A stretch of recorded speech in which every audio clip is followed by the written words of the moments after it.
ত্রিপুরার রাজ্য রাজনীতি যেন দাবার ছক, ঘুটি সাজানো, চাল দেওয়া আর হঠাৎই খেলার মোড় ঘুরে যাওয়া। তিপ্রামথায় ভাঙন, বিজেপির একক লড়াইয়ের ঘোষণা আর শরিকদের আলাদা পথে হাঁটা, সব মিলিয়ে এডিসি নির্বাচন ঘিরে উত্তেজনা তুঙ্গে। মাত্র একদিন বাকি, প্রশ্ন একটাই, শেষ মুহূর্তে কি বদলাবে সমীকরণ? বিজেপি 28টি আসনে প্রার্থী ঘোষণা করে স্পষ্ট বার্তা দিয়েছে একলা চলো। অন্যদিকে আইপিএফটি ইতিমধ্যেই নিজেদের জমি শক্ত করতে নেমে পড়েছে, আর তিপ্রামথা জোটে না গিয়ে তারাও নিজেদের শক্তি যাচাই করতে এডিসির 28টি আসনেই প্রার্থী তালিকা ঘোষণা করল। তাই এখন নির্বাচনকে ঘিরে বহু চর্চা। জোট যদি হতো, ভোট কি একজোট হয়ে এক পক্ষকে স্পষ্ট সুবিধা দিত, নাকি আসন বন্টন নিয়েই শুরু হতো অন্দরের টানাপোড়েন? আর এখন জোট না হওয়ায় ভোট কি ছড়িয়ে পড়বে 3 ভাগে, যার ফায়দা তুলবে অন্য কেউ? শাসক শিবিরের ভাঙা ভোট কাকে এগিয়ে দেবে? বিজেপি সংগঠন, আইপিএফটি স্থানীয় প্রভাব, নাকি তিপ্রামথার আবেগ ঘন জনভিত্তি? কার পাল্লা ভারী পাহাড়ে? আর এই মুহূর্তের বড় প্রশ্ন, বিরোধীরা তারা কি এই বিভাজনের সুযোগ নিতে পারবে, নাকি তারাও ছড়ানো শক্তির ফাঁদে পড়বে? মনোনয়ন প্রত্যাহারের শেষ দিনে কি অপেক্ষা করছে কোনো মাস্টার স্ট্রোক, শেষ মুহূর্তের জোট, নাকি আরো ভাঙন দেখবে পাহাড়ের রাজনীতি? নমস্কার, আমি দীপেন আর আপনারা দেখছেন নিউজ ভ্যানগার্ড। কেন হলো না জোট এবং ভোটে তার কি প্রভাব পড়তে পারে, তা নিয়ে একটি গুরুত্বপূর্ণ টক শোতে আজ আমার সাথে রয়েছেন বিশিষ্ট শিক্ষাবিদ ডক্টর সঞ্জয় রায়, নমস্কার, এবং অনলাইন জুড়ে গেছেন বিশিষ্ট সমাজকর্মী ভাস্কর ঘোষ অধিকারী। দুজনকে স্বাগত আজকের অনুষ্ঠানে। নমস্কার। ভাস্করদা, প্রথমে আপনার কাছে আসি। আজ রাজ্যের শাসক শরিকরা আইডিসিতে জোট করলো না কেন?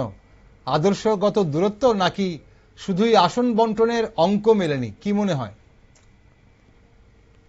দেখুন, 2018 সাল থেকে যে জিনিসটা আমরা দেখে এসেছি, জোট ব্যাপারটা আমরা আমাদের সামনে এসছে, বিজেপির সাথে জোট। আরো একটু পিছিয়ে গেলে আমরা জোট আরো দেখতে পারি 70 দশক, 88 দশক সেটা দেখতে পারি। যাই হোক, ইদানিং কালে 18তে আমরা দেখলাম একটা জোট, দেখলাম বিজেপি আইপিএফটি। তারপর সেই আমাদের ত্রিপুরার উপর দিয়ে অনেক গ্যালন গ্যালন জল বয়ে গেল, সেই জোট আর টিকলো না। একটা উত্থান হলো, মথা আমরা নাম পেলাম, সেখানে অনেক রাজনৈতিক নেতৃত্বের নাম পেলাম, এবং নতুন একটা স্বপ্ন নিয়ে এলো আমাদের সামনে, গ্রেটার ত্রিপুরাল্যান্ড। সেখানে যারা পাহাড়ে অধ্যুষিত যারা আছেন তাদের সাথে স্বপ্ন, এবং বাঙালি যারা আছেন তাদের মনে কিছুটা ভয়, এই দুটো জিনিসকে সামনে নিয়েই মথা আমাদের সামনে এসেছে। এবার তাদের যে শক্তি, তাদের যে দুর্বলতার জায়গা, তারা নিজেরা হয়তো অনেকটাই তারা বুঝতে পারছে কিছু কিছু ক্ষেত্রে, আবার কিছু কিছু ক্ষেত্রে হয়তো বুঝতে পারছে না। কিন্তু আপনি যে প্রশ্নটা করলেন, যে সরাসরি আমি সেই প্রশ্নটি ঢুকে যাই যে কেন জোট হলো না বা কিভাবে, কি কারণটা কি। দেখুন, রাজনৈতিক অঙ্গনে দুটো জিনিস খুব সরাসরি খাটে। একটা হচ্ছে কেউ কারো শত্রু নয়, কেউ কারো এখানে মিত্র নয়। সুতরাং এই তত্ত্ব অনুযায়ী মথা যে এখানে থাকবে না, সেটা একটা ধারণা করা যাচ্ছিল কোথাও কোথাও। কিন্তু এটাও তো বাস্তব সত্য, আজকের দিনে তাদের বিধানসভা ক্ষেত্রে এখনো অ্যালায়েন্সটা রয়ে গেছে। কিন্তু পাশাপাশি এটাও সত্য, এই মথারই কোনো এক রাজনৈতিক নেতৃত্ব বা কোনো এক মন্ত্রী হয়তো কোথাও ছুটে গিয়েছিলেন, কিছু একটা আমরা খবরও পাচ্ছিলাম। সুতরাং এই জায়গা থেকে আমরা বলতে পারি যে তাদের মধ্যে দমনা ভাব, অর্থাৎ এই জোটটা যে এখন আছে আমাদের বিধানসভার মধ্যে বা মন্ত্রিত্বের মধ্যে যে জোট আছে, এটা কত দোটানা একটা ভাব তো নিশ্চয়ই আমরা দেখতে পাচ্ছিলাম। সেই জায়গা থেকে মনে হয় ফাটল ছিল, সেই ফাটলটা এখন বড় আকার নিয়েছে। এখন আমরা সামনের দিকে তাকিয়ে থাকবো, ভোটের দিকে তাকিয়ে থাকবো, যে ভোট কখন হয়, কিভাবে হয়, তাকিয়ে থাকবো। আরো একটা ব্যাপার, এই ত্রিপুরার অঙ্গনে আমরা বলতে পারি যে এখনকার এই মুহূর্তের সময় থেকে প্রতিটি মুহূর্ত, ভোটের একদম আগ মুহূর্ত পর্যন্ত প্রতিটি সময় গুরুত্বপূর্ণ। কারণ এই আমরা পদ্ধতি বাবুকে কিন্তু আমরা বলতে দেখছি যে এই ত্রিপাক্ষিক চুক্তি হচ্ছে না, ত্রিপাক্ষিক ফলপ্রসূ হচ্ছে না। কারণ হচ্ছে রাজনৈতিক বিজেপির একদম রাজ্যের নেতৃত্বের কারণ হচ্ছে না। কিন্তু আবার তিনি পক্ষান্তরে অমিত শাহ, স্বরাষ্ট্রমন্ত্রী রাজনাথ সিংকে কিন্তু খুব মানে প্রশংসা করছে। অর্থাৎ কেন্দ্রীয় বিজেপির নেতৃত্ব উনি যতটুকু সন্তুষ্ট, ঠিক ততটুকু অসন্তুষ্ট উনি রাজ্যের দলীয় নেতৃত্বের উপর, বিজেপি দলীয় নেতৃত্বের। সুতরাং এই জায়গা থেকে আমার মনে হয় প্রদ্যুৎ বাবুর কিছু দমনা ভাব আমাদের সামনে চলে এসেছে। এখন খেয়াল রাখতে হবে সামনের দিকে যে আমাদের কি হচ্ছে না, সেটাই আমাদের মনে হয় নজর রাখার ব্যাপার চলে আসে। একদম, সেদিকে অবশ্যই নজর তো আমরা থাকবে, আমাদের থাকবে, গোটা রাজ্যবাসীও সেদিকে নজর রেখেছে যে নির্বাচন, এডিসি নির্বাচনের দিকে। এখন কেন রাজ্য রাজনীতির সব পথ কিন্তু এখন গিয়ে পাহাড়ে গিয়ে মেলাচ্ছে। আসবো আপনার কাছে আরেকবার। স্যার, আপনিও আছেন এই মুহূর্তে, খুব কাছ থেকে আপনিও রাজনীতিকে দেখেন। এখন আমাদের এই সমাজ ব্যবস্থায় রাজনীতি ছাড়া আমাদের সমাজ ব্যবস্থা এখন আর চলছে না। কিন্তু এডিসিতে যখন রাজ্যে যখন জোট রয়েছে 3 শরিক দলের, সেখানে এডিসিতে বিরোধ মানুষ কিভাবে নিচ্ছে, আর আপনি কি মনে করেন কেন জোট হলো না? এটা কি আদর্শগত লড়াই, নাকি মানে শুধু ওই আসন বন্টনটা ঠিক হলো না বলে? নমস্কার। বিগত 2021 সালের যদি আমরা এই এডিসি নির্বাচনকে দেখি, তখনও কিন্তু আমার মনে হয় না যে তীব্রামথার সঙ্গে বিজেপির জোট হয়েছিল। ঠিক আছে। আর তাছাড়া বিগত এই বিধানসভা নির্বাচনের পরে ঠিক অনেক সময় বিজেপি নেতৃত্বের মানে যেটা নাকি মানে কমপ্লিট এগ্রিমেন্ট যেটা বলে, হয়তো দেখুন বেসিক্যালি অনেক জায়গায় মতভেদ থাকে কিন্তু সেটা সারফেসে আসে না। কিন্তু এরকম অনেক বিষয়ে আমরা লক্ষ্য করেছি যে যেমন মথা মন্ত্রিসভায় জয়েন করবে কি করবে না, সেখানেও অনেকটা দিন পেরিয়ে যাওয়ার পর আমরা দেখলাম তীব্রামথা জয়েন করেছে। এবং জয়েন করবার পরও ওনারা হয়তো দপ্তর নিয়ে কিছু সমস্যা ছিল, কথাবার্তা আমরা শুনতে পেয়েছি, যিনি মাননীয় মন্ত্রী আছেন উনি বলছিলেন। পরবর্তী সময়ে বিজেপিকেও আমরা লক্ষ্য করেছি যে বেসিক্যালি টিটিডিসি যেভাবে চলছিল, মানে যাদের কাছে শেষ মাইলের যারা নাকি ট্রাইবেল বন্ধুরা আছেন বা ব্যক্তিরা আছেন ওদের কাছে সুবিধা পড়ছিল না বলে ওনাদের যে নানা ধরনের ওনাদের ডিসস্যাটিসফ্যাকশন অভিযোগগুলো ছিল, এগুলো আমরা শুনতাম।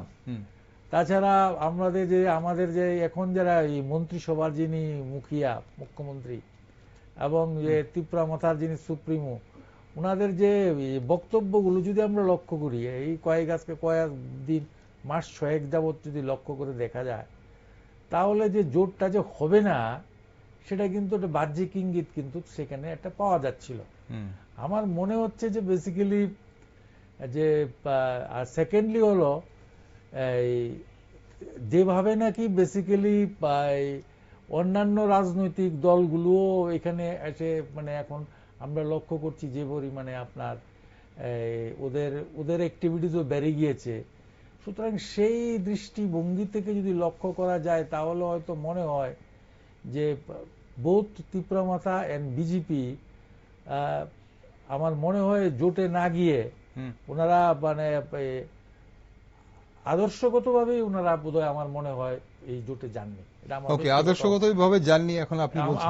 আমার মনে হয় আদর্শ, কারণ কি, কারণ তীব্রামথা ওদের যে সমস্ত ডিমান্ডগুলোর কথা বলছিলেন, যেগুলো বলে ওনারা টিটিডিসি নির্বাচনে এসেছিলেন, সেগুলো কতগুলো ওদের ফলপ্রসূ হয়েছে।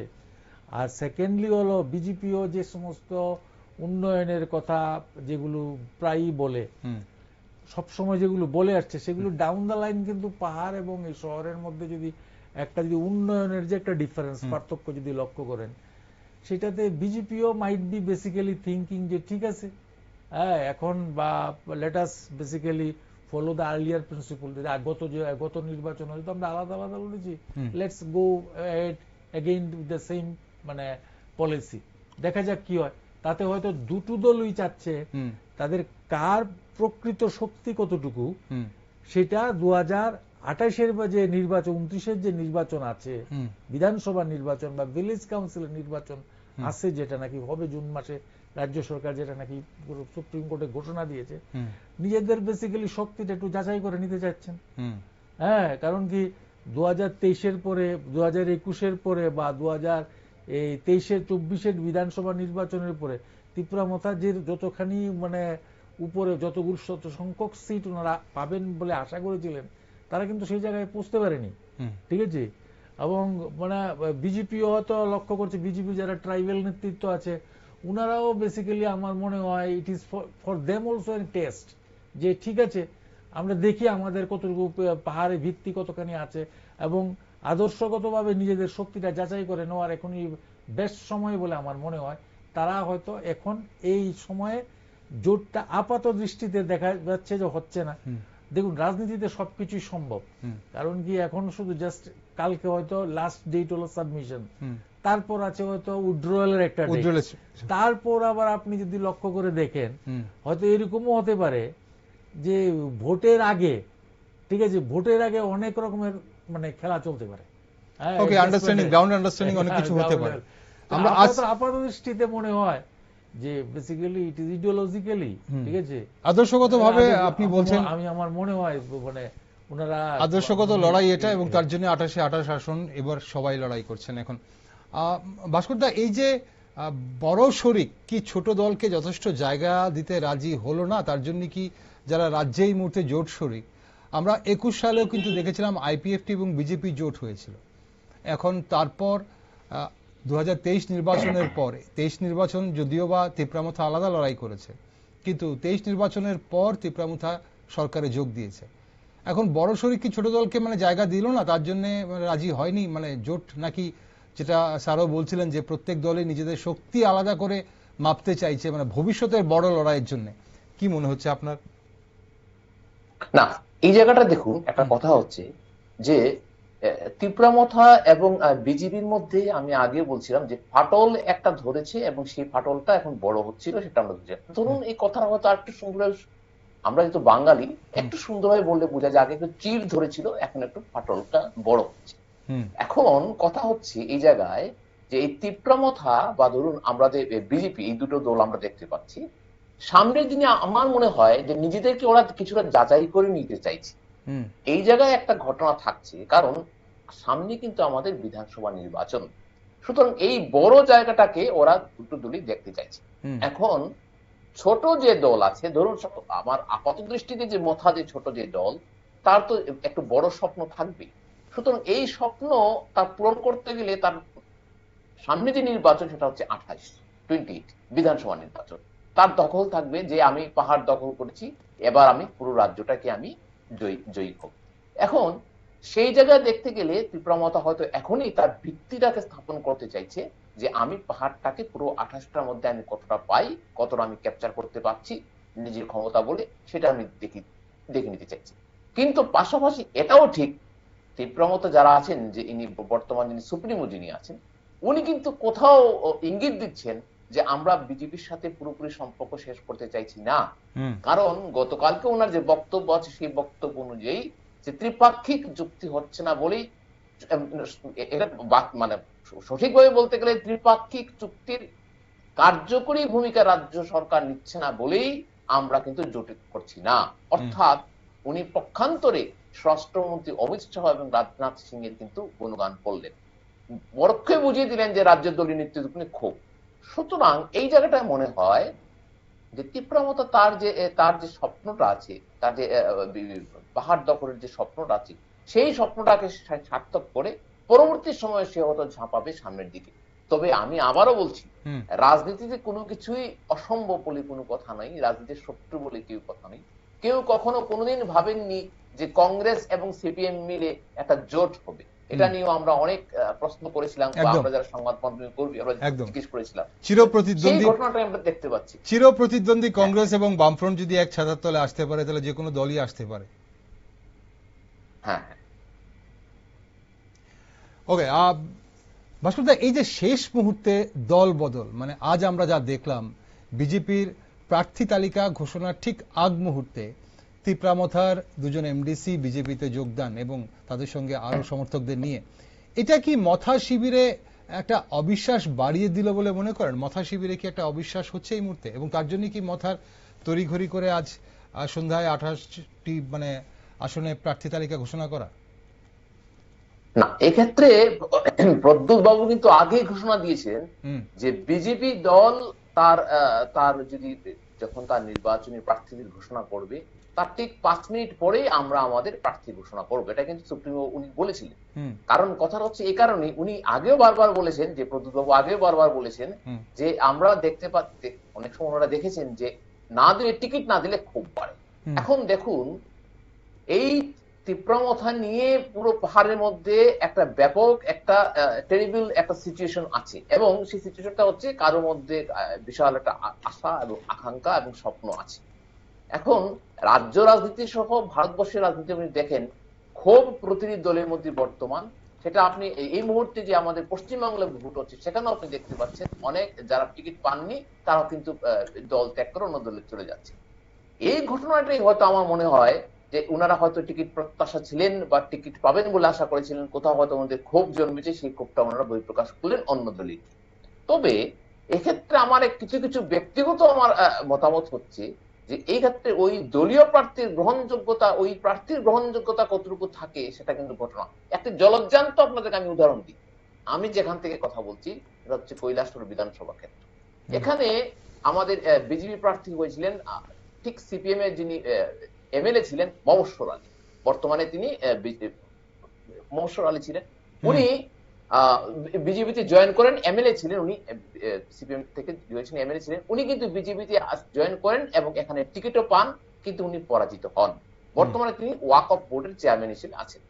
ঘটনা এই জায়গায়, মবস্বর আলী একজন শিক্ষিত মানুষ, মবস্বর আলী একজন মাস্টার ডিগ্রি হোল্ডার, আমি ওনাকে ব্যক্তিগতভাবে সম্মান করছি, কিন্তু এই বিজেপি এই যে দলটার ভিতরে হয়তো কোথাও ওনাকে নিয়ে গ্রহণযোগ্যতা নিয়ে কথা ছিল। কারণ যে ব্যক্তিকে নিয়ে আগের দিন দুদিন আগে বিরুদ্ধাচরণ করে দলীয় প্রার্থীরা কথা বলছে, তাকে কি করে মানুষ গ্রহণযোগ্য করবে, কি করে তাকে মানুষ টেক ওভার করবে, সেটা থাকে, থাকবে। এই যে এই যে দলীয় প্রার্থীদের মধ্যে যে ক্ষোভ আর যে বদল, এটা আমরা আগেও দেখেছি, এখনো আমরা দেখতে পাচ্ছি, এবং বর্তমান যে আমাদের নির্বাচন সেক্ষেত্রে আমরা ঘটনা প্রতিফলন দেখতে পাচ্ছি বলে আমার বিশ্বাস। ঠিক, এখন এই ব্যাপারটাতে আসবো আপনার কাছে। স্যার, আপনার কি মনে হয় এই জায়গাতে, মানে তিপ্রামথা দলের প্রতি মানে একটা অবিশ্বাস কি বেড়ে গেল এই আজকে যে দুজন এমডিসি বিজেপিতে যোগদান করলেন এবং অন্যান্য সমর্থকদের নিয়ে, এবং এখন বলা হচ্ছে যে এই যে অনন্ত দেববর্মা ও সদাগর কোলের পর আরো কয়েকজন নেতা নেতৃত্ব, মানে নেতা বা মথা নেতৃত্বরা বিজেপিতে যোগ দিতে পারেন, এটা শোনা যাচ্ছে, এই ধরনের গুঞ্জন শোনা যাচ্ছে। তো কি মনে করেন কি হতে পারে? দেখুন, যারা দুজন এসছে তারা তো হঠাৎ করে তো আসেনি, তাদের সঙ্গে বিজেপি নেতৃত্বের হয়তো অনেক দিন ধরে হয়তো কথাবার্তা চলছিল, কানাঘুষা যে কিছু পত্রপত্রিকায় বা সংবাদ মাধ্যমে যে খবর চলছিল যে কেউ কেউ দিল্লি চলে যাচ্ছেন, ঠিক আছে। তা আপনি যদি লক্ষ্য করে দেখেন, একজন কিন্তু ওই এলাকার লোকই যিনি দাঁড়িয়েছেন, একজন ওই এলাকার লোকই দাঁড়িয়েছেন, সুতরাং, এবং আর একজন বোধহয় অম্পিনগর থেকে। এখন দেখুন, রাজনীতিতে তো কোনো কিছুই মানে কি বলবো, nothing is impossible, everything is possible, সবকিছু সম্ভব। তা এখন এদিক থেকে এদিকে যাওয়া, এদিক থেকে এদিকে যাওয়া, এটা সর্বভারতবর্ষের সর্বভারত প্রেক্ষাপটে এটা চলছে দেখা যায়। সুতরাং তিপ্রামথা থেকে আসতেই পারে, হ্যাঁ, কিন্তু এখন তার ইম্প্যাক্ট কতটুকু হবে, how far this leaders were active, তাদের সঙ্গে আর কত লোক আছে, তারা কতখানি, নিশ্চয়ই বিজেপি তাদেরকে যখন নাকি অলরেডি তার লিস্টে তাদের দুজনকে নাম আছে, ঠিক আছে, অনন্ত দেববর্মা এবং কি সৌদাগর কলুইয়ের কথা বলছেন, সুতরাং তাদের জল মেপেছেন, জল মেপেই তাদেরকে নমিনেশন দেওয়া হয়েছে। তো সুতরাং বিজেপির একটা ক্যালকুলেশন আছে কোন জায়গায় আমরা সিট পেতে পারি। 9টা সিট আগে পেয়েছে, এখন যে 2টো সিট পেয়েছে, দুটোতেও কিন্তু মোটামুটি ভাবে লক্ষ্য করে দেখা যায় এগুলো কিন্তু বড় seat in terms of population covered. অনেকগুলো আছে ছোট ছোট সিট, এগুলো কিন্তু বড় সিট। তো অম্পিনগর এবং এই হালাহালি ওই যে জানি কয় এই আসারামবাড়ি যে সিটটা আছে, এটা বিগার সিট মোটামুটি। তো যে পপুলেশন যে ভোটার যে আছে, ভোটার লিস্ট দেখে আমি দেখি, সুতরাং তাই হয়তো ওনারা ওদেরকে নিয়েছেন, ঠিক আছে। এখন তিপ্রামথায় কি ইম্প্যাক্ট হবে? তিপ্রামথা তো বেসিক্যালি, যেহেতু উনি বলছিলেন যে ওনারা চাচ্ছিলেন বিজেপিতে আগে লিস্ট দেওয়া হোক, তারপরে আমরা দেখব, so that they can make, তারা দেখতে পারেন কারা কারা আমার থেকে চলে গেল। আচ্ছা, ঠিক আছে। বরঞ্চ এটা তিপ্রামথার তো মানে আমি বলবো যে they have taken, they gotten একটা অপরচুনিটি পেল, ওকে, হ্যাঁ, অ্যাডজাস্ট করবা। মানে তিপ্রামথা আগে যদি লিস্ট বের করতো বা প্রকাশ করতো, তাহলে কি বিজেপিতে আরো যোগ দেবার সম্ভাবনা ছিল বলে আপনি মনে করছেন? তাই তো মনে হচ্ছে। সুতরাং আমার মনে হয় মানে এই জন্যই ইচ্ছা করি দল ছুট বা যদি ওদের ওইখান থেকে যদি যাওয়ার যদি ব্যাপারটা হয়, সেটাও তো হয়েছে। আরেকটা কথা বলি, আমার মনে হয় যে কেন বেসিক্যালি ত্রিপুরা মথা বেসিক্যালি এই ইলেকশনটাতে এক শেষ পর্যন্ত রাজি হয়নি আমার মনে হয়, সেটা হলো উনি বলছে, তার আগে আমি বলছিলাম যেটা হলো যে উনারা জল মাপছেন বেসিক্যালি। আমরা 28 যখন নির্বাচনে যাব তখন আমরা আমাদের পজিশনটা কি হবে। কারণ কি আপনি যদি লক্ষ্য করে দেখেন ওইখানে কিন্তু গত 21-এর যে নির্বাচন ছিল, সেই 21-এর নির্বাচনে কিন্তু আপনার এই মথার কিন্তু ভোট কিন্তু প্রায় 38%-এর কাছাকাছি ছিল, আর 9% সামথিং ছিল বোধহয় আইএনপিটি, দুজন মিলে 47%, আর সিপিএম 12% আর বিজেপি 17-18%। তো বিজেপির 18% ভোট অনুযায়ী কিন্তু ট্রাইবাল সিট বেশ কয়েকটাতে ওনারা ইম্প্যাক্ট করেছেন, পেয়েছেন। তো সুতরাং বিজেপিও চাচ্ছে যে basically it is a time, আইএনপিটিও যেহেতু নাই, আইপিএফটিও দুর্বল হয়ে গেছে, এই ভোটগুলো কোন দিকে গিয়েছে, ঠিক আছে, এবং সিপিএম আছে কি আছে না, বা তাদের সাংগঠনিক জোর কতটুকু সেটাও কিন্তু বোঝা যাচ্ছে না। এক সময় তারা দুর্দন্ত প্রতাপশীল থাকলেও 28-এ 28 পেলেও কিন্তু গত নির্বাচনে 21-এ দেখা গিয়েছে ওরা অস্তিত্বহীন, ট্রাইবাল কোন সিটই পায়নি। তো সুতরাং এর মধ্যে ওদের যদি ইমপ্রুভও করে, কত পার্সেন্ট ইমপ্রুভ করেছে, তো যদি এই জায়গায় যদি বিজেপি ট্রাইবাল যারা নেতৃত্ব আছে তারা হয়তো লিডারশিপকে হয়তো প্রেসারে রেখেছে যে আইপিএফটির সঙ্গে যদি তাদের যদি বা টিএমপির সঙ্গে যদি তাদের যে আতাত হয়, আতাতটা কতটুকু হবে, এটা কি ইকুয়াল আতাত হবে, নাম্বার অফ সিটস এর কিরকম হবে। সুতরাং তাদের যারা নেতারা আছেন, they are not getting the basically adequate scope to basically represent their ability. তাদের যে এফিসিয়েন্সি, তাদের যে দক্ষতা, বা তাদের যারা কর্মনৈপুণ্যতা, বা তাদের সিনসিয়ারিটি, তাদের লিডারশিপ কোয়ালিটি, সেটা এক্সিবিট করবার কোনো প্ল্যাটফর্ম তারা পাচ্ছিল না।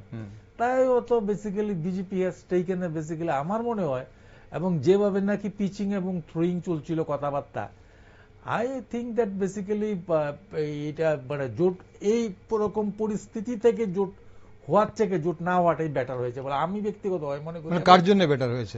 বিজেপির জন্য বেটার হয়েছে নাকি? মানে ডেফিনেটলি বিজেপির জন্য বেটার হয়েছে। হ্যাঁ, বিজেপির জন্য বেটার হয়েছে। কারণ কিছু আলটিমেটলি এটা কথা চিন্তা করতে হবে যে সমতলে BJP is basically A larger player, ঠিক আছে। তো ত্রিপুরা মাথা হয়তো এডিসি এলাকায় গতবার যেহেতু ওনারা হয়তো 19টা না কতটা সিট পেয়েছে, 18টা সিট পেয়েছে, ত্রিপুরা মাথা চাচ্ছে we are the larger player, তো আমাদেরকে বেশি সিট দিতে হবে। তো বিজেপি দেখছে যে বেসিক্যালি যে আমাদের অর্গানাইজেশনাল স্ট্রেংথ বেড়েছে, we are giving fund, we are basically helping, we are doing everything is at our hand, so why should we be the B team, ঠিক আছে।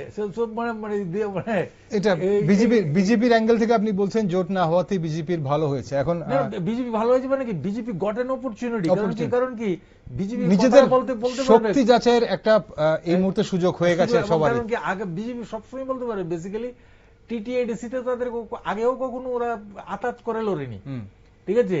তো লেটস গো বেসিক্যালি না, বিজেপির জোট ছিল, গতবার বিজেপির জোট ছিল আইপিএফটি ত্রিপুরা মাথার সঙ্গে বিজেপির কখনোই জোট ছিল না। সুতরাং তার তো বেসিক্যালি লসের কোনো ব্যাপার নেই, আমি তো এই পজিশনটা আগেই ছিল আমাদের। ঠিক, বাসুবাবু আপনি এই জায়গাতে কি মনে করেন শাসক পক্ষের এই যে ভোট যে 3 ভাগ, মানে শাসক পক্ষ বলতে রাজ্যে যারা শাসক শরিক বিজেপি, ত্রিপুরা মাথা এবং আইপিএফটি, তারা আবার এখন দেখা যাচ্ছে এডিসি তে গতবার আইপিএফটি এবং বিজেপির জোট হলেও এবার কিন্তু 3 জনই আলাদা আলাদা লড়াই করছে, 3 দলই। এখন শাসক পক্ষের এই যে ভোট কি 3 ভাগে ভাগ হয়ে যাবে, নাকি মানে আলাদা লড়াইয়ের ফলে প্রত্যেক দলেরই নিজেদের কোর যে ভোটটা সেটা আরো দৃঢ়ভাবে ধরে রাখতে পারবে, কি মনে করেন?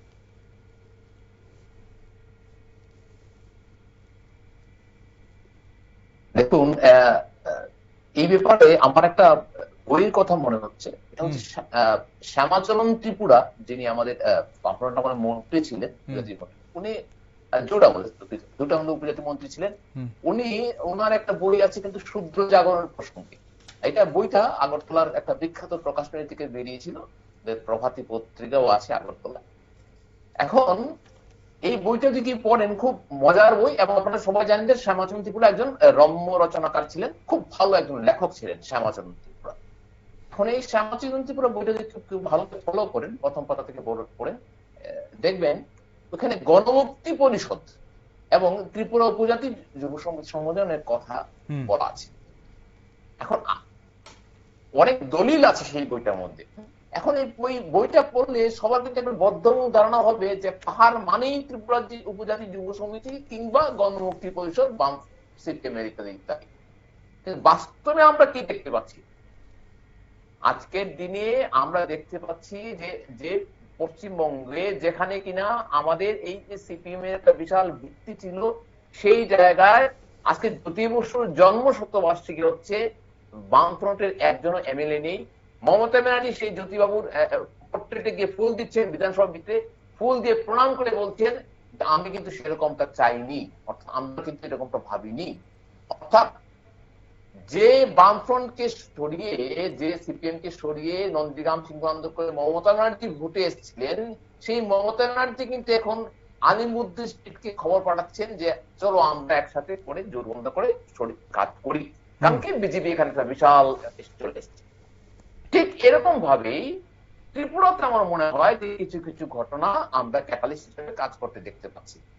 যে গ্রেটার ত্রিপুরাল্যান্ড আমরা দেখলাম, আমরা গ্রেটার ত্রিপুরাল্যান্ড স্বপ্ন দেখলাম, আমরা আরো অনেক কিছু কথা গল্প শুনলাম, আমরা মন্ত্রিসভায় যাবো কি যাবো না সেটা নিয়ে অনেক নাটক দেখলাম, কিন্তু বাস্তবে কি দাঁড়ালো? বাস্তবে দাঁড়ালো এটাই যে ত্রিপুরা মথায় যিনি সুপ্রিমো আছেন, উনার সাথে ত্রিপুরার দলীয় নেতৃত্বে কোথাও একটা চির এবং ফাটল ধরেছে, সেই ফাটলটা এখন বড় হয়ে গেছে। এখন এই দুটো দলই, আমি আগে বলছি আবার বলছি, দুটো দলই চাইছে তার নিজস্ব ভোট ব্যাংকটাকে দেখে নিতে। তার নিজস্ব যে ভোট ব্যাংক আছে সেটাকে 28 বিধানসভার আগে একবার দেখে নিতে। হ্যাঁ, কোথাও হয়তো ইগোর একটা সমস্যা থাকতে পারে দুই দলের ভিতরে, কারণ আমি আবার বলছি রাজনীতিতে কেউ কারো শত্রু নয়, কে যে কার যে শত্রু কে যে কার মিত্রটা বলা বড় সম্ভব। সুতরাং এই জায়গায় আমার মনে হয় যে কোথাও এই ফাটলটা বড় হয়ে গেছে। এখন এই ফাটল আর জোড়া লাগানো সম্ভব নয়। 28 বিধানসভা পর্যন্ত আমাদেরকে এইভাবেই থাকতে হবে, এবং এই নির্বাচনে আমরা ত্রিপুরা দেখব একটা তারা নিজেদের শক্তি যতটুকু পারে ক্ষমতাকে ব্যবহার করে চেষ্টা করবে ওরা পুরোটা দখল করতে। আবার আমরা বিজেপিকে দেখব, সেক্ষেত্রে হয়তো আইপিএফটি বা অন্যান্য যে যারা দল আছে কতটুকু তারা ক্ষমতার ব্যাপারে তারা কি করতে পারবে আমার যথেষ্ট সন্দেহ। কারণ এবারে ভোটটা কিন্তু বেশ পঞ্চমুখী ভোট, 5টা দল নিয়েই আমার মনে হচ্ছে 5টা দিকে ভোটটা ভাগ হতে। তবে হ্যাঁ, ভোট ভাগ হওয়ার যে গল্পটা আপনি করলেন বা যে প্রশ্নটা আপনি করলেন, সেটা যদি কিছু তো দেখুন, কমিটেড ভোটার একটা পার্সেন্টেজ প্রতিটি দলেরই আছে, প্রতিটি দলেরই তার কমিটেড পার্সেন্টেজ ভোটার আছে, সেটা থাকবে। ফ্লোটিং ভোটার যারা থাকবে সেটা হয়তো ভাগ হয়ে যাবে। এখন কিছু মানুষ আছে যারা ভোট দেয় দেশের কথা ভেবে, রাজ্যের নেতৃত্বের কথা হবে, সেটা কিছু আবার মানুষ করতে। এখন এই জায়গায় প্রশ্নটা আসবে, দাঁড়াবে সামনে গিয়ে আরো জোরালো হবে, আগামী দিনে আরো জোরালো হবে যে ভোট দেব তো কাকে দেব? এটা কি আমি আমার দেশের দিকে তাকিয়ে দেব, না রাজ্যের নেতৃত্বের স্বপ্নের দিকে তাকিয়ে দেব? এই দুটো প্রশ্নের সমাধান আগামী দিনে আমরা দেখতে পাবো। ভাস্করদা, এখানে একটা প্রশ্ন আমার জানতে ইচ্ছে করছে যে এই যে যেহেতু কোনো জোট হলো না, তাহলে ভোটাররা কি বিভ্রান্ত হবে, নাকি বিকল্প বেশি পেয়ে আরো স্পষ্ট সিদ্ধান্ত নিতে সুবিধা হবে ভোটারদের? না, কিছু আমার মনে হয় একটা অংশ ভোটার যারা আছেন তারা কিন্তু কোথাও একটা নিজেরা মধ্যে দোমানা বা দোটানার মধ্যে পড়ে গেছেন। আমি যেখানে আছি কৈলাসহর, সেই কৈলাসহর কাছে কিন্তু এডিসি খুব একটা নেই, কিন্তু যে এলাকাটা আছে আমি ইতিমধ্যে চষে এসেছি, আমি গত শুক্রবার দিন গেছিলাম ওই জায়গাটায়। আমার মনে হচ্ছে যে ওই জায়গাটায় কিন্তু দোমনা একটা ভাব এসছে। আমাদের যে পাহাড়ি বন্ধুরা আছেন, পাহাড়ি ভাইরা আছেন, যারা সমতলে আসেন ব্যবসা বাণিজ্য করেন, এখানে বাজারও আছে, তাদের মনে কিন্তু দোমনা একটা ভাব এসছে যে এবার তো জোট হলো না, কি করা যায়, একটা ব্যাপার। দ্বিতীয় একটা ব্যাপার ওদের সামনে এসেছে যে বিধানসভায় তো আবার আমরা আছি, এখন আমাদের ভোটটা কোথাও যাবে। সুতরাং এই জায়গায় মনে হয় যে 1% ভোটের একটা পার্সেন্টেজ এই দমনা ভাবের ভিতরে থাকবে, আর 1% দৃঢ়ভাবে তার নিজস্ব দলকে ভোট দিয়ে জেতাতে এগিয়ে যাবে বলে আমার বিশ্বাস। ওকে স্যার, আপনার কি মনে হয় এখানে ভোটাররা এই যে বেশি বিকল্প পেয়ে ভোটাররা কি নির্দিষ্ট থাকতে পারবে, তাদের সিদ্ধান্তটা স্পষ্ট নিতে পারবে? আমার মনে হয় ভোটটা বেসিক্যালি 3 কন্টেস্ট হবে। আচ্ছা, 3 ভাগে ভাগ হবে বলছেন? আমি যেটা বুঝতে পারছি আর কি এখন পর্যন্ত, আগামী দিনে কি হবে বলতে পারছি না, যে সিগন্যাল যেগুলো বোঝা যায় আর কি, যে ডাইমেনশনটা দেখে মনে হচ্ছে, একটা হলো ধরুন না এই বামপন্থীরা একদিকে, বিরোধীরা, সেকেন্ড একটা বিজেপি, আর একটা ত্রিপুরামথা, আর সবাই মোটামুটি এর কাছাকাছি লগের সঙ্গে টঙ্গে থাকবে কাছাকাছি। কিন্তু ভাইটাল যে ব্যাপারটা আমি বলছিলাম সেটা হলো যে ত্রিপুরামথার কাছে ৩৫% ভোট ছিল, এবং সারা ত্রিপুরা রাজ্যে লক্ষ্য করলে টিটিডিসির ভোটটার কথা বলছি, আর বিজেপির কাছে 19% ছিল। যে দুটো ভোট, যে দুটো দলের এনটিটি নিয়ে প্রশ্ন দেখা যাচ্ছে, সেটা হলো আইএনপিটি আর IPFT. They basically both of them together had 19 to 20% votes in 2021। এখন এই 20% ভোট কোন দিকে যাচ্ছে? দিস উইল বি দ্য, এখন আইপিএফটি ময়দানে আছে, আইএনপিটি নেই, আইএনপিটি মিশে গেছে। আইপিএফটি ময়দানে থাকলেও লাস্ট ইলেকশনে আইপিএফটির প্রেজেন্স ছিল মোটামুটি ভাবে, ধরেন এই যে কুলাই 16টি আসনে মোটামুটি 16টি, আমি যতটাই লড়ুক, আমি 1 2 3 4 5 6 7টা, মূলত 7 থেকে 8টা আসনে ওদের বেসিক্যালি প্রেজেন্স ফেল্ট হয়েছিল, মানে ভোট শতাংশটা ভালো ছিল, ভোট শতাংশ ভালো ছিল। এখন ধরে নিলাম এইগুলোই ছিল, কারণ এরপরে তো আর আরো অবস্থা ক্ষীণ হয়েছে। এবার তোরা ওনারা 9টা সিটে লড়ছে, ঠিক আছে? তো তার মানে যে যে কুলাই চাম্পাহার, মহারানীপুর, তেলিয়ামুড়া, সিমনা, তোমাকারি, রামচন্দ্রঘাট, মান্দাই নগর, পুলিনপুর, পেকুয়ারজলা, জন্মেজয়নগর, জিরানিয়া, ঠিক আছে, এই যে সিটগুলো আছে এগুলোতে মোটামুটি আইপিএফটি মোটামুটি কনসেন্ট্রেটেড ছিল, কিছু ভোট পেয়েছিল, এটা 10% টোটাল ভোটটা। এখন এই ভোটটা প্লাস আইএনপিটির ভোটটা, ঠিক আছে। আর সেকেন্ড হলো আরেকটা কথাও কিন্তু মনে রাখতে হবে, যে তিপ্রামথার যে ভোটটা বলছে, আগে এক সময় বামফ্রন্টের প্রচুর ভোট ছিল। 2021-এর যখন নাকি নির্বাচনী রেজাল্ট বেরিয়েছিল, তখন আমরা অনেকেই বলছিলাম বেসিক্যালি বামফ্রন্টের ভোটটা হয়তো একটা বিশাল অংশের ভোট হতো এই তিপ্রামথাতে শিফট করেছে, ঠিক আছে। এখন যদি এগুলো বামফ্রন্টের ভোট হয়ে থাকে, তাহলে এগুলোকে এখন কি আবার তিপ্রামথা থেকে আবার ঘুরে আসছে কিনা, ঠিক আছে? কারণ কি বামপন্থীরা যেভাবে নাকি ওদের প্রেজেন্স দেখা যাচ্ছে, ঠিক আছে, এখন ওদের লিডারশিপ, ওদেরও একটা basically acid test for the leftist. না, এই এসিড টেস্ট থেকে বড় কথা হচ্ছে যে এই মুহূর্তে যখন জোট হয়নি, শাসক রাজ্যে যারা শাসক শরিক, শাসক শরিকদের মধ্যে যখন জোট হয়নি, তার ফায়দা কি বিরোধীরা পাবে? মানে না না, এটাতে এখানে ভোটাররা বিভ্রান্ত হয়ে কি আবার বিরোধী দলে কি ফিরে যাবে বলে মনে করেন? না না, আমি তো বললামই যে 3 কর্নার কন্টেস্ট হওয়ার চান্স সবচেয়ে বেশি। একটা হলো ওয়ান ইজ বিজেপি লেড, এটা বিজেপি, অত আইপিএফটির সঙ্গে ওদের হয়তো লাস্ট মোমেন্টে হয়তো অ্যাডজাস্টমেন্ট হতেও পারে, যেটা এখনো যেহেতু কিছু লড়াই আলাদা, লাস্ট মোমেন্টে কি হবে বলা যায় না, ঠিক আছে। একটা তিপ্রামথার সঙ্গে হতে পারে, আরেকটা তিপ্রামথা, আরেকটা বামপন্থীরা, এমনও মানে আলটিমেটলি কংগ্রেসের 2% ছিল, কয়েকটা সিটে হয়তো ওদের 28টা সিটে আছে, হয়তো সব জায়গাতে ভোট হয়তো 2% থেকে এটা বেড়ে হয়তো 5% হতে পারে বা 6% হতে পারে। কতটা হবে সেটা আমি জানি না, কারণ কি কংগ্রেস কখনোই পাহাড়ে ততটা সংগঠন ওদের সমৃদ্ধ ছিল না। তো যাই হোক, এখন আলটিমেটলি যদি লক্ষ্য করে, এরকমও হতে পারে যে বামপন্থীরা কিছু ভোট পেতে পারে, ঠিক আছে। এখন বামপন্থীরা কতখানি ভোট পাবে, ভোটটা তুলে আনতে পারবে কিনা, বামপন্থীদের ভোটটা কাকে সুবিধা করে দেবে মনে করেন? সেটা কি বিজেপিকে সুবিধা করবে না তিপ্রামথাকে সুবিধা করবে? দেখুন, এখানে তো কেস টু কেস প্রত্যেকটা সিট ধরে ধরে আলোচনা করতে হবে, দেখতে হবে কার কিরকম পজিশন ছিল। এটা যারা নাকি নির্বাচন, যারা লিডার আছে, দে নো বেটার, ঠিক আছে। কারণ ওইখানেও গতবারও যে কয়েকটা সিট ছিল, সেখানে কিন্তু এই যেরকম আপনার সোনামুড়ার দিকে একটা সিট, ঠিক আছে, রাজাপুর না জানি কি একটা seat, margin was very less এবং কন্টেস্ট ওয়াজ ভেরি কিন, ঠিক আছে। এখন যদি সিটের যে রেজাল্ট যেগুলো আছে এগুলো দেখলে বোঝা যায়। সুতরাং এর পরবর্তী সময়ে যে বিধানসভা নির্বাচনও কিন্তু লক্ষ্য করা গিয়েছে ওদের প্রেজেন্স ছিল। এখন how far they could mobilise their মানে অর্গানাইজেশনাল পিপুল, মানে এই নির্বাচনের ক্ষেত্রে ওরা টেস্ট করবে কিনা, ঠিক আছে। সুতরাং এগুলো অনেকগুলো সেগুলো ফ্যাক্টর নির্ভর করবে। আমি ব্যক্তিগতভাবে মনে করি যে এটা 5টা দলে যদিও দাঁড়ায়, তো basically contest would be limited within 3 blocks. 3টে ব্লকের মধ্যে সেখানে এই আসল প্রতিদ্বন্দ্বিতা হবে বলে মনে করছেন আপনি? ভাস্করদা, এই যে শেষ পর্যন্ত জোট না হলে বিজেপি সংগঠন শক্তি কি মানে বহুমুখী লড়াইয়ে এগিয়ে রাখবে তাদের, নাকি আইপিএফটির স্থানীয় প্রভাব নির্দিষ্ট কিছু আসনে মানে কিং মেকার হয়ে উঠতে পারে বলে মনে করেন, যেটা স্যার বলছিলেন? আপনার প্রশ্নটা হচ্ছে যে বিজেপির তার দলের ভূমিকা কি এবং তার বিজেপি দলটা কিভাবে এগিয়ে যেতে পারে, এটা আমি ঘুরিয়ে যদি আপনার প্রশ্নের উত্তরটা দিতে চেষ্টা করি। এখন ভোট হচ্ছে এডিসিতে, পাহাড়ি এলাকা, ওখানকার মানুষের কিছু কিন্তু দৈনন্দিন চাহিদা, দৈনন্দিন তার ব্যবহার্য জিনিসপত্রের দাম ইত্যাদি জিনিস, বিভিন্ন জিনিসের ফ্যাক্টরের উপরে মানুষ কিন্তু এখানে ভোট দিচ্ছে।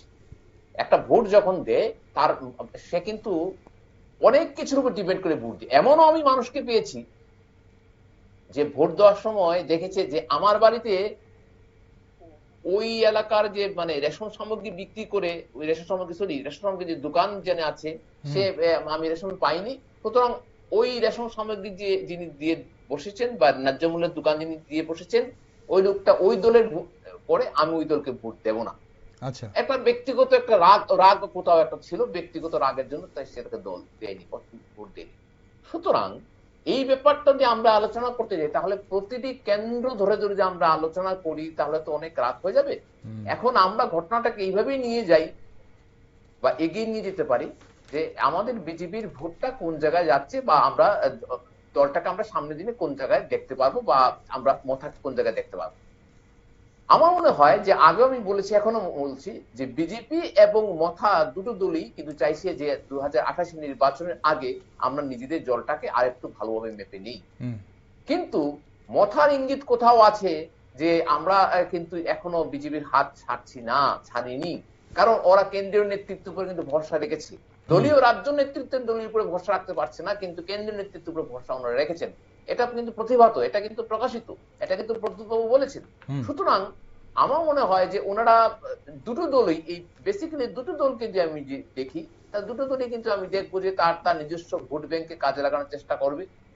আগামী আরো কিছু দিন গেলে আরো পরিষ্কার হবে আলটিমেটলি কি হতে যাচ্ছে। কারণ ভোটের ঠিক ধরুন 5-6 দিন আগেও এই অনেক সমীকরণ কিন্তু পাল্টায়। যিনি ভোট ব্যাংকে যিনি কাজ করেন, যিনি হয়তো কাজ করেন, তিনি হয়তো আর কাজ বন্ধ করে দিলেন, সেক্ষেত্রে যে প্রার্থী আছেন, অপোনেন্ট কোনো প্রার্থী আছেন, সেই প্রার্থী জোরদার ভাবে এগিয়ে গেলেন, সেই প্রার্থী জিতে গেলেন। সুতরাং জোট হয়তো সামনে হলো না, গোপনে হয়তো কোথাও হয়তো জোট থাকতে পারে, সেটা হয়তো আমরা সামনের দিনে দেখতে পারি। সুতরাং ভোট ব্যাংক যে ভাগ হওয়ার কথা আমরা আলোচনা করছি, ভোট ব্যাংক যে কোথাও একটা কাজ করবে, নিজস্ব তার প্রতিটি কেন্দ্রে তার প্রতিটি ভোটার তার নিজস্ব চিন্তা ভাবনা, তার নিজস্ব জায়গার যে উন্নতি, তার কি সমস্যা, সেটার উপর কিসের নিরিখে ভাস্কর দা, ছোট্ট করে কিসের নিরিখে মানুষ, পাহাড়ের মানুষ ভোট দেবেন বলে মনে করেন? পাহাড়ের মানুষ কি মানে এখন উন্নয়ন, কর্মসংস্থান, শিক্ষা এসব দেখে ভোট দেবে, না পরিচয়ের রাজনীতি দেখে, দাবি পূরণের রাজনীতিতে ভোট দেবেন বলে মনে করেন? পাহাড়ে কিন্তু ভোটটা হবে তার নিত্যনীতি, তার প্রতিদিনের যে সমস্যা, সেই সমস্যাটা, প্রবলেম গুলি পেজের দিকে দেখেই ভোট হবে। এখানে ব্যক্তিগত পরিচয়ের যে ভোট, সেটা কিন্তু কোনো ফ্যাক্টরে কাজ করবে বলে আমি বিশ্বাস করি না। বাস্তব সত্য এটা, আমি আজকের দিনে আমি বিশ্বাস করি যে পাহাড়ে কিন্তু এখনো অনেক সমস্যা রয়ে গেছে। আপনি জলের কথাই ধরুন না, জলের মিশন কথাই ধরুন, পাহাড়ে এখন সমস্যা। আপনি জম্পুই হিলের কথা ধরুন, বাংমুন যে বাংমুন কিনা আমরা দেখেছি যে ভেলিং শিপের কাছে বাংমুন যেটা আছে, সেই বাংমুন আমরা ক্লিনেস্ট ভিলেজ হিসেবে পুরস্কার পেয়েছে। সুতরাং কিন্তু এই যদি ভিলেজটাকে আপনি যান, দেখবেন ওখানে লেখা আছে, পরিষ্কার বাংলা লেখা আছে। আমি 8 বার গেছি জম্পুইতে, আমি গিয়ে কথা বলছি। সুতরাং 8 বার আমি গেছি, আমি কি প্রতিবার দেখেছি ওখানে লেখা আছে, water is a precious matter, please preserve it. প্রতি জায়গায় জায়গায় লেখা। আমি ওখানকার মানুষের সাথে মিশেছি, কথা বলেছি, থেকেছি, দিনের পর দিন থেকেছি। আমি দেখেছি যে ওখানকার মানুষ, জম্পুইয়ের মানুষ,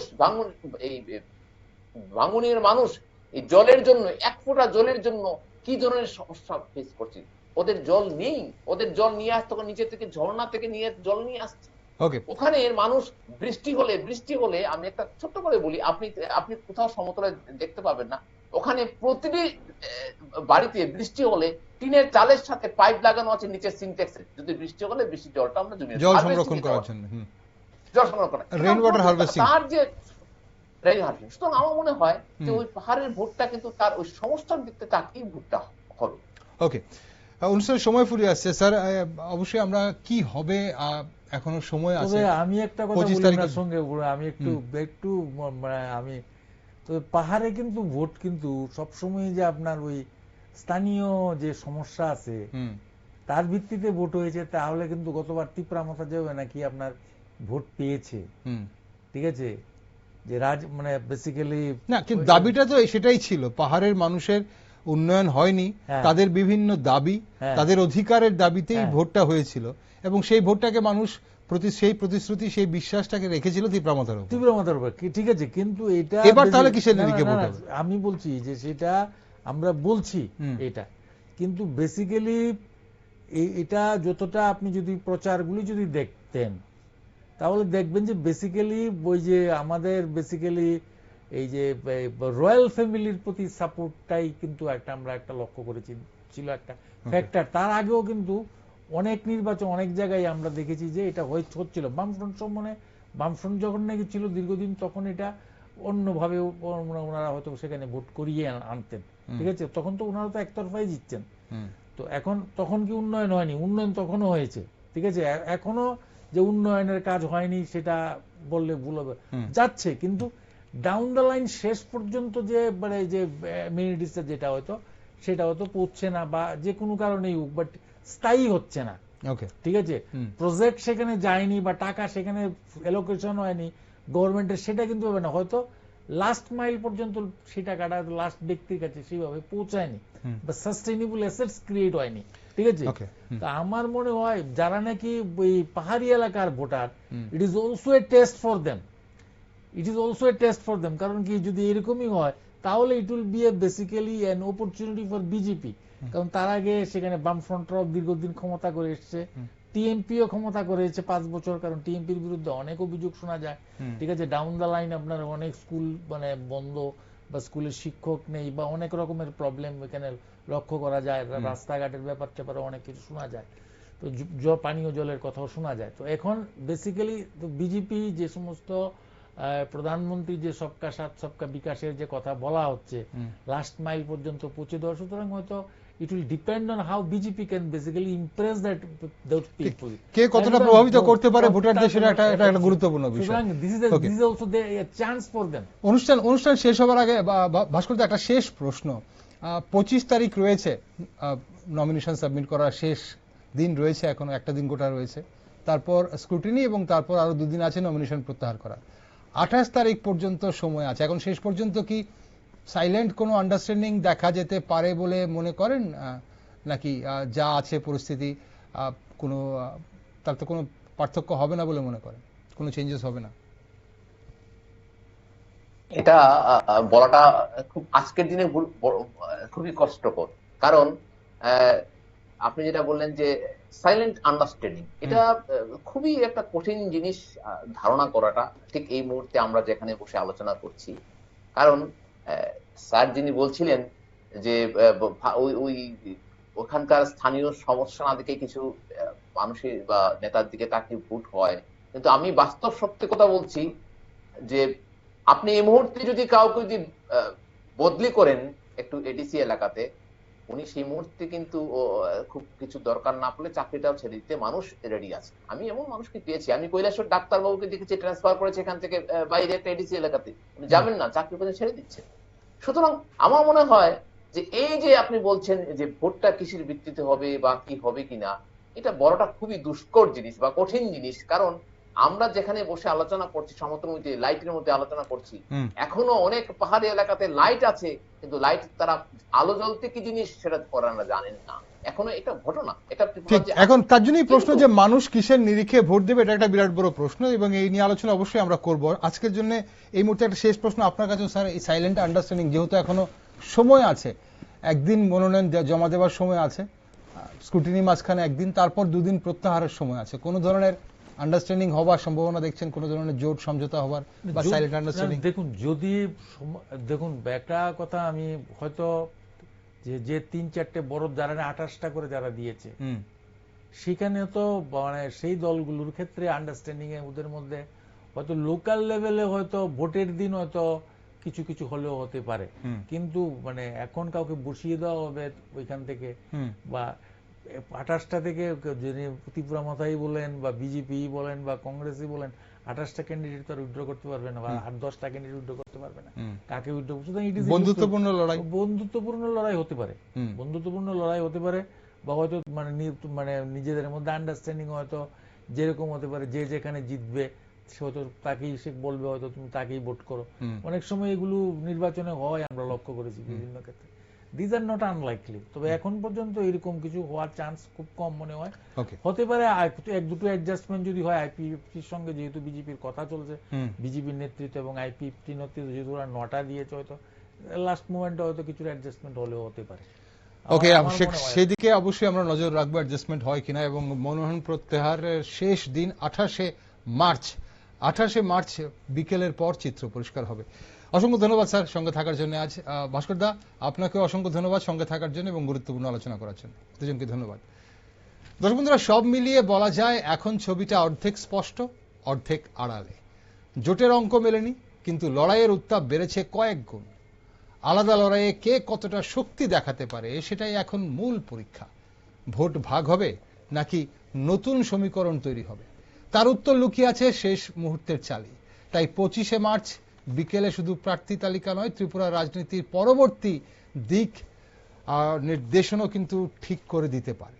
সেদিকে তাকিয়ে গোটা রাজ্য নজর রেখেছি আমরাও। তাই আপনারা সব নিউজ আপডেট এবং টক শো দেখার জন্য চোখ রাখুন শুধুমাত্র নিউজ ভ্যানগার্ড।